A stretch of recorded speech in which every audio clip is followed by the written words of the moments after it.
اپنا ٹکٹ دکھاؤ۔ اس لمبے چوڑے آدمی نے جیسے سنا ہی نہیں، خاموشی سے سر جھکائے بیٹھا رہا۔ تب کلیکٹر نے اس کے کمبل کا کونا پکڑ کر ہلایا اور کہا، بھائی ٹکٹ دکھاؤ۔ اب اس لمبے چوڑے آدمی نے اپنا سر اٹھایا اور خالی خالی نظروں سے ٹکٹ کلیکٹر کو دیکھا، زبان پھر بھی نہ ہلائی۔ میری شکل کیا دیکھ رہے ہو، جلدی سے ٹکٹ دکھاؤ۔ ٹکٹ کلیکٹر نے ذرا سخت لہجہ اختیار کیا۔ ٹکٹ؟ اس لمبے چوڑے آدمی نے بڑی معصومیت سے پوچھا۔ ہاں بھائی ٹکٹ۔ کیا تم نے کبھی ٹکٹ نہیں دیکھی؟ نہ جی، مجھے تو نہیں معلوم کہ ٹکٹ کیا ہوتا ہے، میں نے کبھی نہیں دیکھا۔ ذرا دکھائیں تو کیسا ہوتا ہے ٹکٹ؟ اس کے لہجے میں بڑی معصومیت تھی۔ ٹکٹ کلیکٹر کو یہ سن کر غصہ بھی آیا، ہنسی بھی آئی کہ کس دیہاتی سے پالا پڑ گیا ہے۔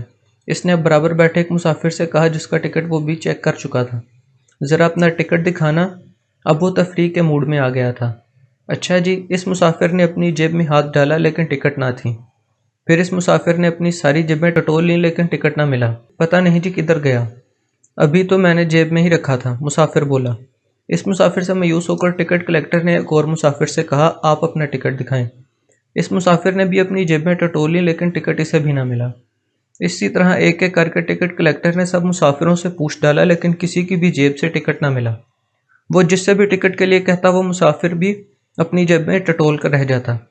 پھر ٹکٹ کلیکٹر کو خیال آیا کہ اس کی جیب میں بھی کچھ ٹکٹ پڑے ہوئے ہیں۔ اس نے اپنی جیب میں ہاتھ ڈالا، پھر ایک ایک کر کے سب جیبیں دیکھ ڈالیں لیکن ٹکٹ نہ ملنے تھے، نہ ملے۔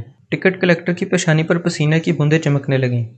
ایسی صورتحال کبھی پیدا نہ ہوئی تھی کہ پوری بوگی میں ایک مسافر کے پاس بھی ٹکٹ نہ تھا، جبکہ کچھ دیر پہلے سب نے اپنے اپنے ٹکٹ دکھائے تھے۔ کیا ہوا جی، آپ نے مجھے ٹکٹ دکھایا نہیں؟ اس لمبے چوڑے آدمی نے اپنے چہرے سے کمبل ہٹاتے ہوئے کہا۔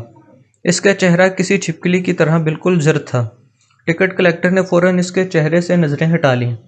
اس کا چہرہ دیکھ کر جانے کیوں اسے خوف سا محسوس ہوا۔ ٹھہرو، میں دوسری بوگی میں سے ٹکٹ لے کر آتا ہوں۔ یہ کہہ کر ٹکٹ کلیکٹر دوسری بوگی میں چلا گیا۔ اس کے جانے کے بعد وہ لمبا چوڑا آدمی بھی اٹھا اور مسافروں نے اسے دروازے کی طرف جاتے ہوئے دیکھا۔ 5 منٹ بعد وہ ٹکٹ کلیکٹر واپس آیا۔ اس کے ہاتھ میں کئی ٹکٹ تھے لیکن اس لمبے چوڑے آدمی کی جگہ خالی تھی۔ کدھر گیا یہ؟ ٹکٹ کلیکٹر نے اس کے قریب بیٹھے ہوئے مسافر سے پوچھا۔ وہ جو دروازے کی طرف گیا تھا، اس نے بتایا۔ ٹکٹ کلیکٹر دروازے کی طرف آیا، وہاں کوئی نہ تھا۔ اس نے ٹوائلٹ کا دروازہ کھولا، وہاں بھی کوئی نہ تھا۔ گاڑی برق رفتاری سے چل رہی تھی، چلتی گاڑی سے اترنے کا سوال ہی پیدا نہ ہوتا تھا۔ ٹکٹ کلیکٹر نے برابر کی بوگی بھی چھان ماری مگر وہ کہیں نظر نہ آیا۔ پھر ٹکٹ کلیکٹر واپس آیا۔ اب وہ اس بوگی میں آیا جس میں بارات سفر کر رہی تھی۔ یہ بوگی اس بوگی سے ملک تھی جس میں وہ لمبا چوڑا آدمی بیٹھا تھا۔ ٹکٹ کلیکٹر نے سوچا ہو سکتا ہے وہ پیچھے والی بوگی میں نہ گیا ہو، آگے والی بوگی میں گیا ہو۔ جب وہ اس بارات والی بوگی میں آیا تو ماموں فرقان اپنا قصہ ختم کر چکے تھے اور سب دم بخود بیٹھے تھے۔ ٹکٹ کلیکٹر نے اس لمبے چوڑے آدمی کے بارے میں ان لوگوں سے استفسار کیا۔ نہیں جناب، ادھر کوئی ایسا آدمی نہیں آیا، ماموں فرقان نے ٹکٹ کلیکٹر کو بتایا۔ میری سمجھ میں نہیں آتا وہ اتنی سی دیر میں کہاں غائب ہو گیا؟ کیوں، کیا ہوا؟ کوئی خاص مسئلہ ہو گیا؟ بڑا خاص مسئلہ ہے جناب، میں تو پریشان ہو گیا ہوں۔ ٹکٹ کلیکٹر نے پڑھے لکھے آدمی دیکھ کر سوچا کہ ان لوگوں کو وہ تفصیل سے اس آدمی کے بارے میں بتائے۔ ان لوگوں نے ٹکٹ کلیکٹر کو اپنے درمیان جگہ دی۔ تب ٹکٹ کلیکٹر نے جو اس پر گزری تھی کہہ سنائی۔ اس کا قصہ سن کر سب کے منہ حیرت سے کھلے کے کھلے رہ گئے۔ اس نے اس کے ساتھ کوئی بدسلوکی تو نہیں کی؟